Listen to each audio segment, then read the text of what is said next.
2019లో ముఖ్యమంత్రిని అవుతానా లేదా నాకు తెలీదు, అది మీ చేతిలో ఉంది.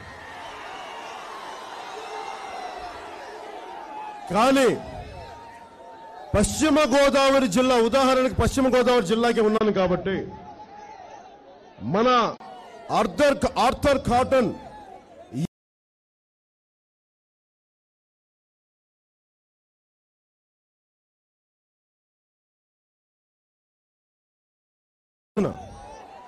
నేను మీకు ఈ రోజున జనసేన పార్టీ తరపున చెప్తున్నాను, మీ వాడిగా మీలో ఒకటిగా పశ్చిమ గోదావరి ఆక్వా కాలుష్యంతో పాటు దానిని ఒక క్రమ పద్ధతిలో చేసి వ్యవసాయం ఆక్వా సాగు రెండు చాలా జాగ్రత్తగా చేయాల్సిన అవసరం ఉంది. అలాగే కాలుష్యం ఇప్పుడు కనుక మనం కానీ ఈ నీటిని కనుక మనం జాగ్రత్తగా చూసుకోకపోతే గోదావరి జలాలని మనందరి దగ్గర డబ్బులు ఉండొచ్చేమో, పెద్దలందరి దగ్గర తాగడానికి నీళ్లు ఉండవు. ఎందుకంటే నేను భీమవరంలో ఒక హోటల్లో ఉంటే పసుపు రంగు నీళ్ళు వస్తున్నాయి నాకు స్నానం చేయడానికి.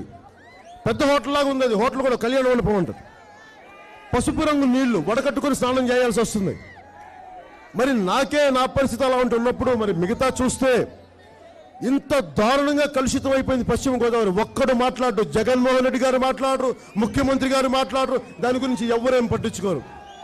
ఎందుకంటే వాళ్ళు ఉండేది అమరావతిలో 1,00,000 కోట్లు కట్టుకుంటే వాళ్ళకి ఇక్కడ పశ్చిమ గోదావరిలో ఇక్కడ చస్తే ఏం బతికితే వాళ్ళు అమరావతిలో వాళ్ళు బాగానే ఉంటారు.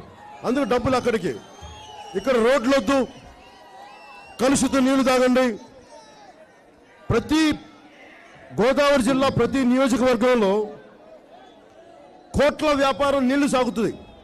ఒకవైపు గోదావరి పెట్టుకొని ఎవరన్నా నీళ్లు కొనుక్కునే దుస్థితి వచ్చింది పశ్చిమ గోదావరి జిల్లాకి. దేవుడు పంచభూతాలు మనకి ఇచ్చాడు. రేపొద్దున వీళ్ళ వీలుంటే గాలికి కూడా రేటు కడతారు ఆక్సిజన్ సిలిండర్లు పెట్టి. అలా అయిపోయింది తెలుగుదేశం పార్టీ.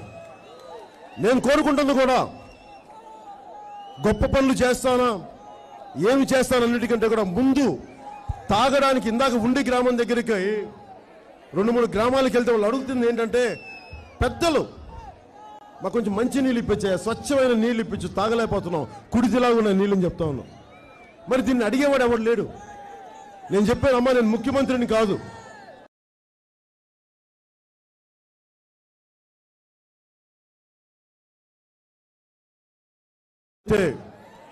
నేను వీళ్ళు చేసిన డ్యామేజ్ కూడా ఎలాంటిదంటే కొన్ని సంవత్సరాలు కష్టపడితే తప్ప సాగు మంచినీళ్ళు అందించలేని పరిస్థితికి పశ్చిమ గోదావరి జిల్లాను తీసుకెళ్లిపోయారు.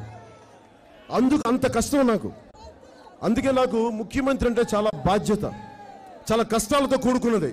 ఇన్ని కష్టాలు కూడా దెబ్బతింటాను కూడా ఎందుకున్నానంటే, ఒక్క జీవితం మళ్ళీ ఇంకోసారి పుడతామో లేదో మనకు తెలియదు. ఒకే ఒక జీవితం. ఇంత ప్రేమనిచ్చారు మీ అందరూ కలిపి నాకు.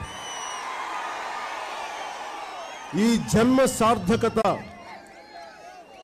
నాకు సినిమాల్లో విజయాలు లభించినప్పుడు నాకు ఆనందం నాకు నచ్చల, ఆనందం కలగల. కానీ మన కష్టాలకి మీ కష్టాలకి నేను గొంతునైనప్పుడు, మీ కష్టాలకి గడవైనప్పుడు, మీ కష్టాలకి కన్నీళ్లు తుడిచే చెయ్యైనప్పుడు నాకు కలిగిన ఆనందం సినిమాలుగా కోట్లు సంపాదించిన, సినిమాల విజయాలు సంపాదించిన నాకు ఆనందం కలగల.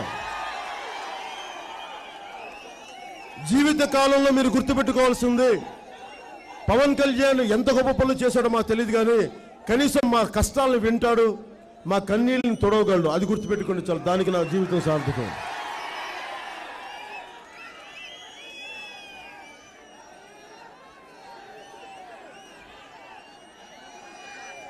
అలాగే ముఖ్యమంత్రి గారికి, తెలుగుదేశం పార్టీ నాయకులు కూడా తణుకు నుంచి చెప్తా ఉన్నాం, మీ ఎమ్మెల్యేలు రౌడీజం, అధికారుల మీద జులుంగా తగ్గించుకోకపోతే, ఇక్కడ యువత ఇంతమంది ఉన్నారు, ఇంతమంది ఎదురు తిరిగితే మీరు ఏమవుతారో మీకు తెలుసా? మీకు అర్థమవుతుందా? మీకు విప్లవ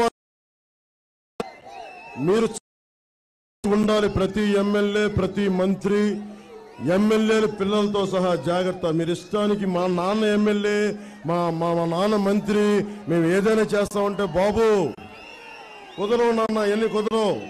ఆ రోజులో జమానా వెళ్ళిపోయింది. ఇది కొత్త యువత జాగ్రత్త. అందరూ రోడ్ల మీదకి వచ్చి ఏమి చేయరు.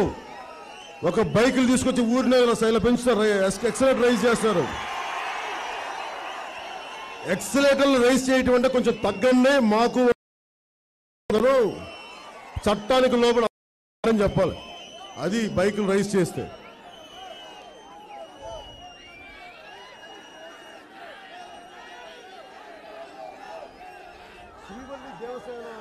కాలేజ్ ఎక్కడ?